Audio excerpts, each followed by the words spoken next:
Hello everybody, Skipper here. It's been a little while since a video, but I'm back with just a little bit of a helpful video, not a picking video. Right here we have two Abloy 330s. One's in the Sentry keyway, and one's in the Protec2. And what I want to do is I decided I want to make this one a Protec2 and this one a Sentry. So I'm just going to disassemble them, take the core out, and kind of show you the tips and tricks of how to get those back in easily. So let's just dive in. But if you're going to do Protec2 and Sentry switch out, always start with the Protec2, and I'll explain why as soon as I get into it. First thing I'm going to do is pop the cap off, put the key right in here, open this lock up, and get that grub screwed right there.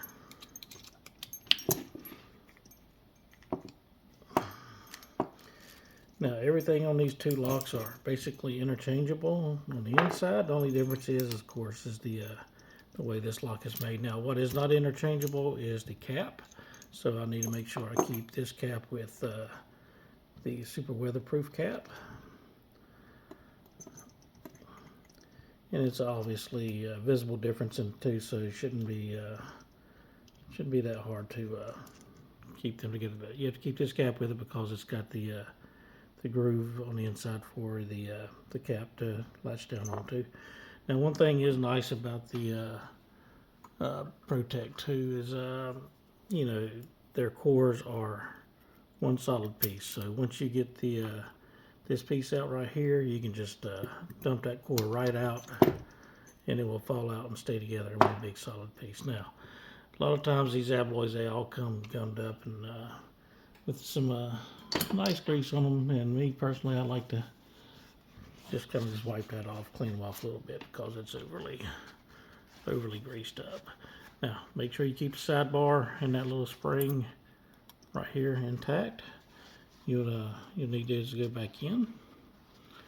So anyway, we'll do that. And you know, here's a couple things is you do have two ball bearings that are up inside of here. Now they're probably being retained in by the grease that's in the core right now, and I'm not going to worry about that on well, I need to because I'm going to demo this lock for somebody. So what I'm going to do is I got some great lock cleaner here called gun scrubber, and let me just put something underneath this mat so it won't make such a big mess. Because the reason why I'm going to do this is I'm going to show you when you have a lock that's really clean, those ball bearings can be a little pain in trying to get it back together, and I'll show that in just a little bit. So what I'm going to do is just kind of spray that in here, and you'll sit there and see all that nice and greasy stuff comes out. And look here, you can get the shackle out here.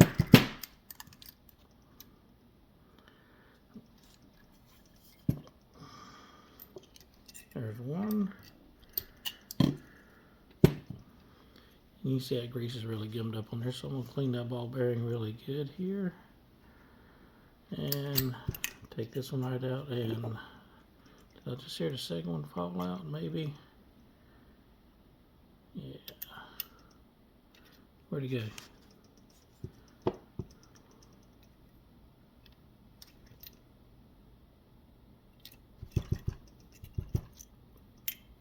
Oh, there it is.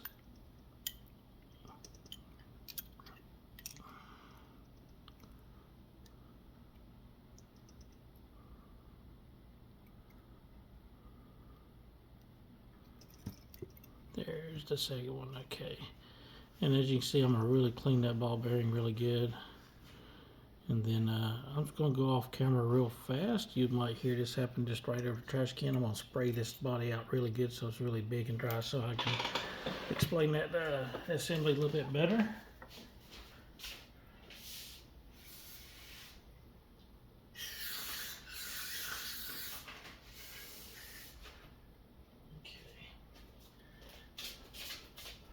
Alright, back here for you. So we have sprayed that. One thing I really like about gun scrubbers on using them on locks is once you've used it, you just give it a couple of seconds and it completely dries up. No residue, no nothing for anything to stick. But and if I can find me a little light, I can show you inside of here how well the inside looks really good, and I'll show you that with that gun scrubber.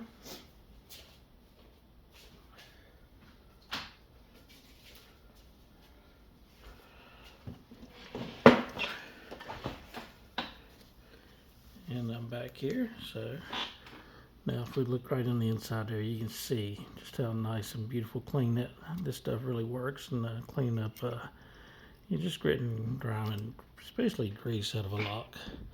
So anyway, there you go. We have this one ready, and I'm just going to go ahead and put this shackle back in, and we'll drop these two clean ball bearings right back in. As you can see, these are really clean now, and the only thing pain about them now is, and I'm going to show you, is they will easily fall out into the chamber. So that's why I want to show you that, because when I put that Sentry in there, those are going to come into play in making things a little bit more difficult in assembly and how to do that. So sorry, didn't mean to kick the camera. Let's take that dirty cloth out of the way, because I'm just going to leave this Sentry as is. I'm not going to worry about cleaning it out. But again, I started with the Protec2 because that core, you can see it right over there, right above my hand, stays together to where you come in here and pop a Sentry out.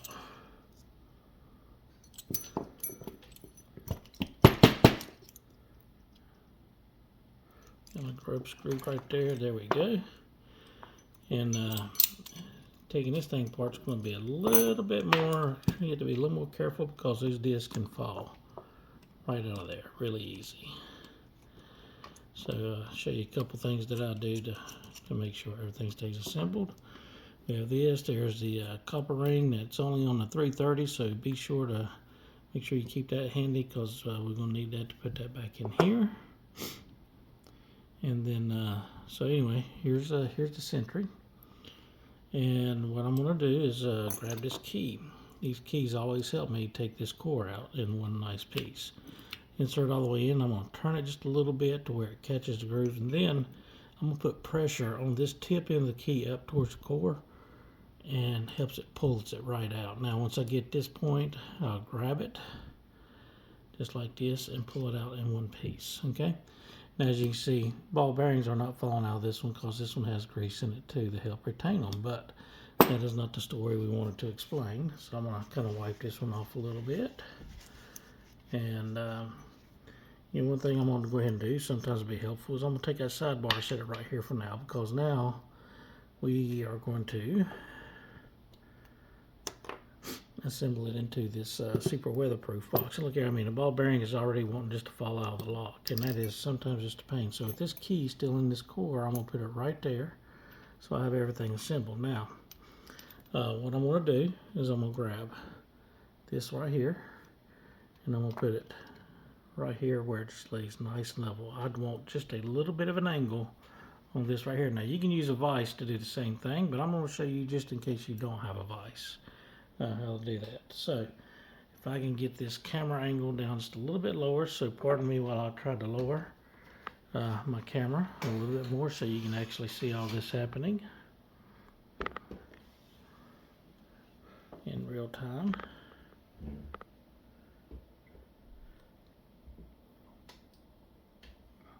And got to go a little bit lower, but I don't think I can get my camera angle. Just pardon me while I get this tightened back up so that we don't fall over and have a skipper mistake here. There we go. So now we can actually see right into this core how it's setting. And yes, my camera wants to fall over now, so I'm going to have to prop it on something.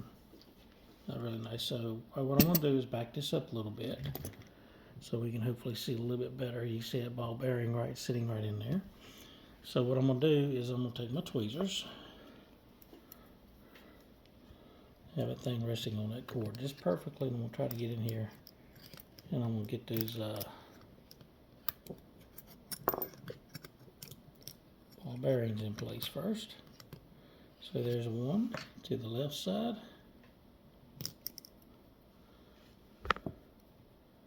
And then here's one to the right side. Now this is where it's going to be nice and tricky. The ball bearings are in place, and just about any type of movement on this lock is probably going to shake those over. So I'm going to try to flip this over to the other side. There we go. And it looks like we are still in good shape. No ball bearings have slipped out yet. And let me get my hand around this camera, grab this core, still in one piece, make sure everything's still in place. And you might hear a big old German Shepherd run down in just a minute, but all good. Now, look inside this core and see where your cutout is, which is over here for your, for the sidebar. Of course, the sidebar goes right there. So this core will go in this direction. So with this in place, I'm going to slowly put this in here like that. And the reason why I did not put the sidebar in, so I can turn it a little bit if I need to, and it is in. So we now have this in. Now, here's another tricky part you need to be aware of, is all your discs want to come out with that key. So I'll take my tweezers, and let me adjust this since you saw me get this core back in successfully. Let me raise my camera back up so we can make sure we get a good view of everything. Okay, here we go. So we get this back in here. Now the key's raised up. I'm gonna hold the disc back down with this right here while I put the unlock position on the key and slowly get my key out, because some of those discs want to pull out so easily.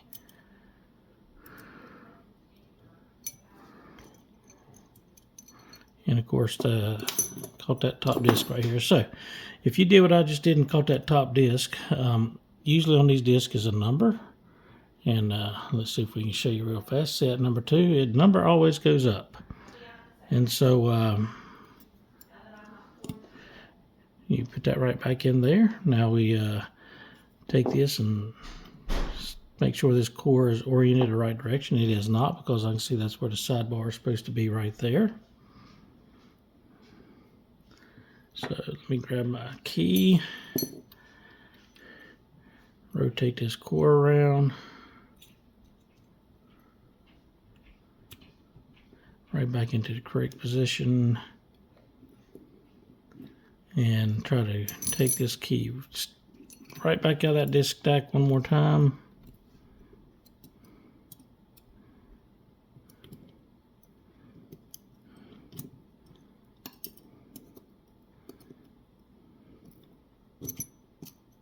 And success. Now, grab your sidebar.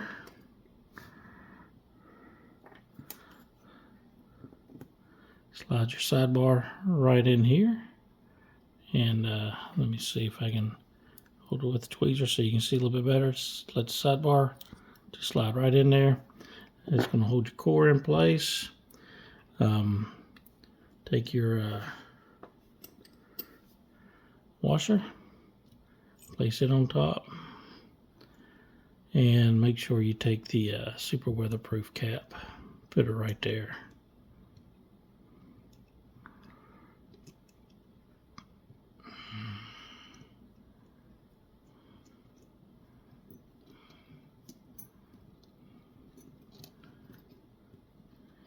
And right in there. Now, one thing about the Abloys is they do have the on their caps 90 degrees is the little magic spot for the key entry, and I can just see that all the way to the core right now. I don't know if that's showing up too well on the camera or not, so I know I'm in pretty good shape. Just got lucky and it stopped right on the 90 degree part. But I'm gonna take this and put this right in here, and I want you to just look at that angle, how it goes in. You know, it kind of helps you out to know that angle. We got it here, here, and evidently the grub screw is not in all the way. Let me grab it again, So I thought I was perfectly 90, but evidently I'm not. So what I need to do is anti-rotate that. And there we go. It's all the way in now. So what I did is I just rotated that core back this way slightly until that hole was just perfectly all the way open now. Now this lock will close all the way. And this will close all the way. And now we have the super weatherproof in Sentry, which I think is a better weatherproof lock anyway, because the Sentry is made for harsher conditions than the Protec2. Protec2 just has a lot of moving parts inside of it. But anyway, both of them are great keyways, and so we've paired these two up, and we're good to go here. So now we're just going to assemble, and this is why I say always do the Sentry over the Protec2, because now I've got the sidebar already in this one. I just line up the sidebar right here, and this is just the easy drop in. You don't have to worry about any disc or anything like that. And you just push that right in right there. Now we've got this cap here with this little O-ring right on top there, and then we'll just take that and screw this cap right on. Now what I was mentioning earlier is, whoa, you can see where that grub screw goes in, and on the Abloy locks they're every 90 degrees, and just so happened you can see one of the 90 degree points lines up with the little grooves on top, and so you know that, you know, perpendicular to that is the other point. So when you screw this on, you'll know where that point needs to be.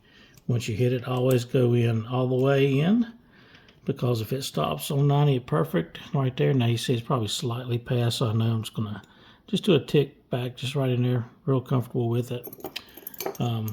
So I know I'm gonna be on that 90 degree for that grub screw to fit right in, so this should be pretty simple and fast. As long as Skipper can find his last grub screw.